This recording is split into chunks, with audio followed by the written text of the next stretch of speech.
Welcome back from the break. You're still watching Life Stories. As we celebrate 50 years of Uganda's independence, we do celebrate our heroes here on Life Stories through the eyes of their children.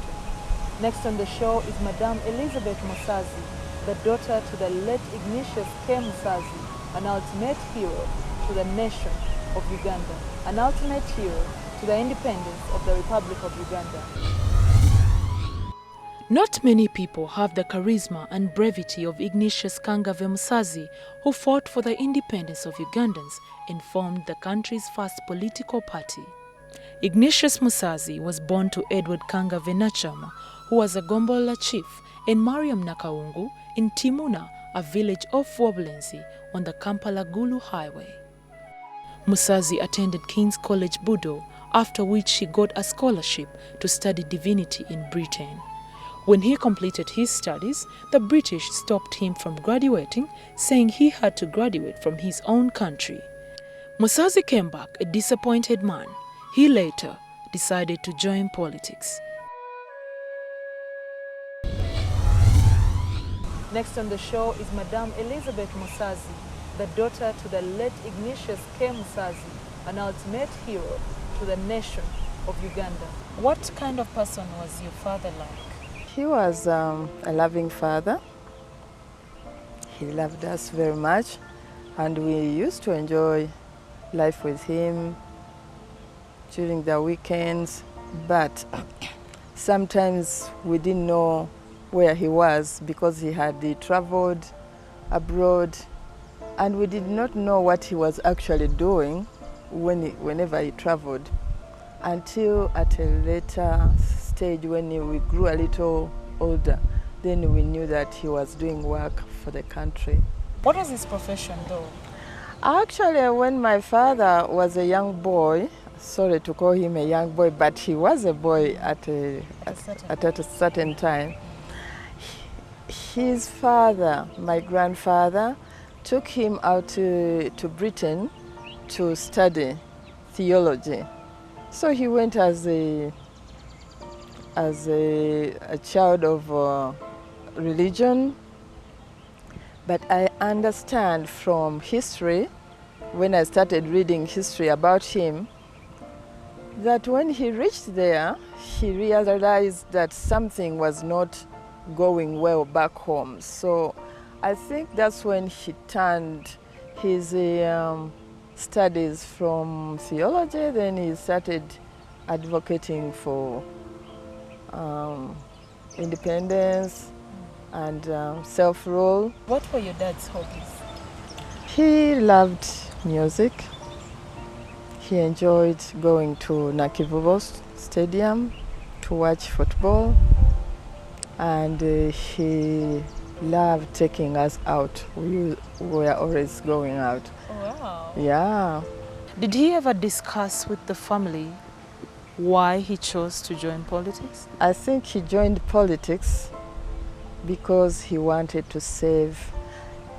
But basically, he did not join politics. He joined the farmers' movement, trying to fight for the ordinary farmer, especially those days with the coffee and cotton.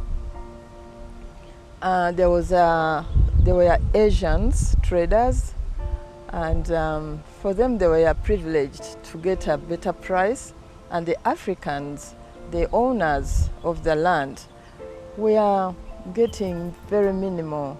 The Africans were tilling the land, tilting the land, and getting a lot of produce, which the Asians would buy at very low prices and then sell it at very high prices. So that was terrible. When he realized that the African farmers they didn't have enough education, they didn't have enough knowledge of what they were doing, so he went back to England to look for someone who could actually help him to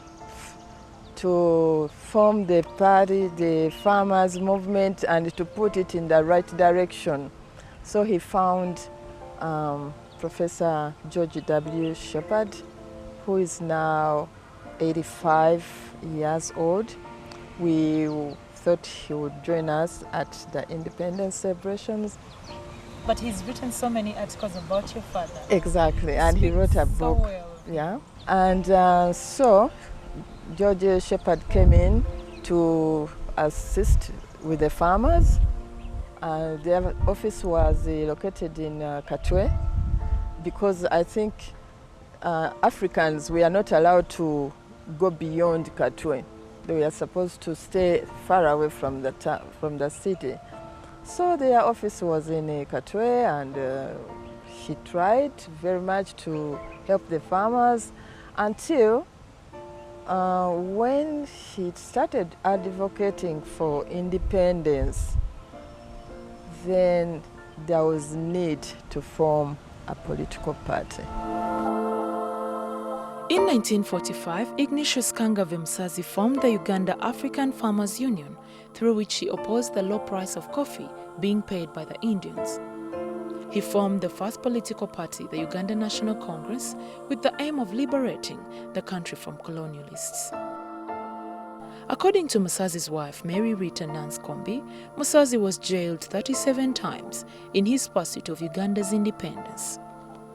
Elizabeth, what was going through your mother's life? Because I'm looking at a lady whose work is away, her husband is away, he's always in and out of prison, and she has children to take care of, and she's being a circuit for all this chaos and this pain.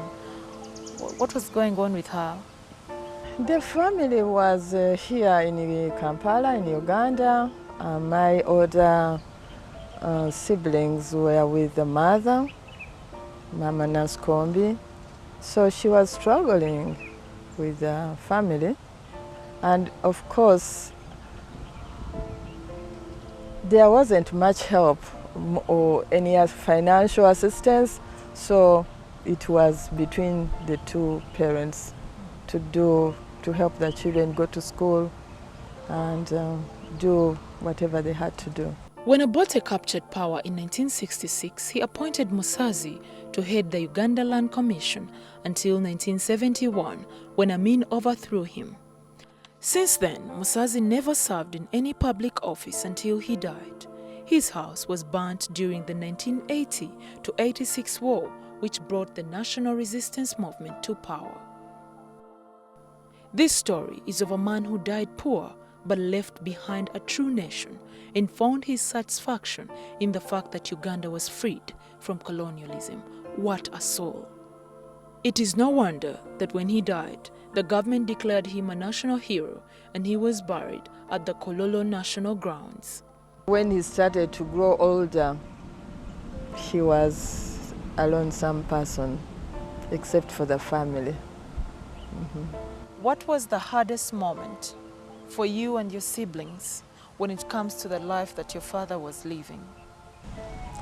My worst moment was when father fell sick. He was in Chiseka Hospital, and as children we had to do everything. We had to take care of him.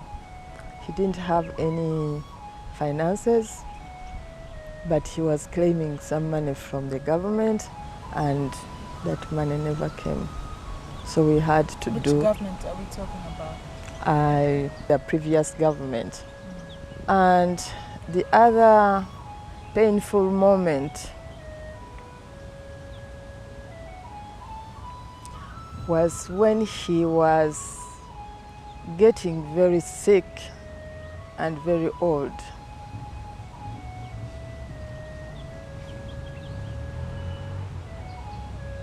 He told us that you watch out, the state will take me over from you as family.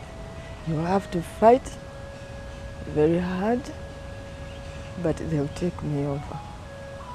We said no way. Where were they taking him?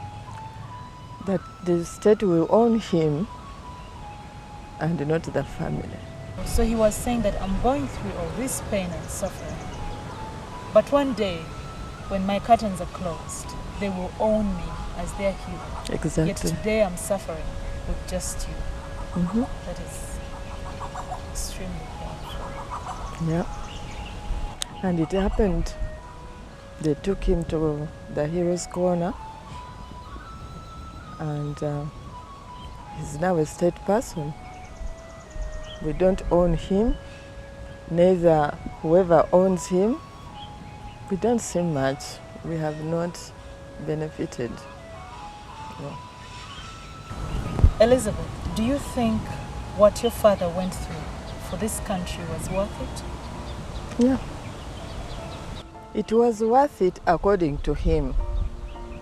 He fought a good fight, but when we look at whatever is happening, whatever is going on, we don't feel good. We want to see a better Uganda.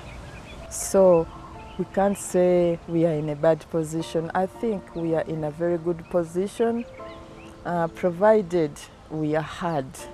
How do you want to be heard?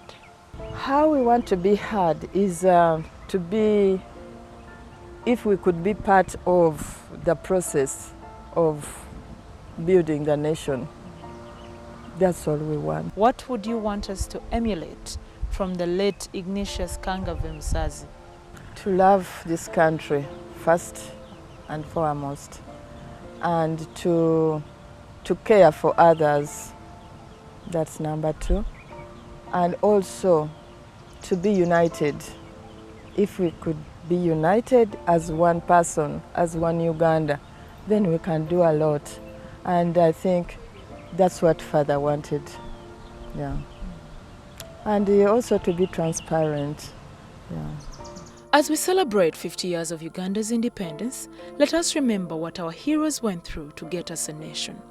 All their tears, pain, loss will be put to waste if we do not keep our eyes on the goals they fought for. Long live freedom, long live patriotism and peace, for God and my country. Having heard the stories of the children of the independence heroes, you realize that men, women and their families went through so much to get Uganda from the protectorate that it was to the independent Uganda we all enjoy and celebrate and take pride in and call our own today. You should remember that independence is not all about merrymaking, jubilating, having fun. It's about recalling the goals that our independence heroes went through a lot for. So let us all keep our eyes on the goals. That was it on Life Stories today. I'm Justine, your host. Remember that independent Uganda is for you and I. It's for us all.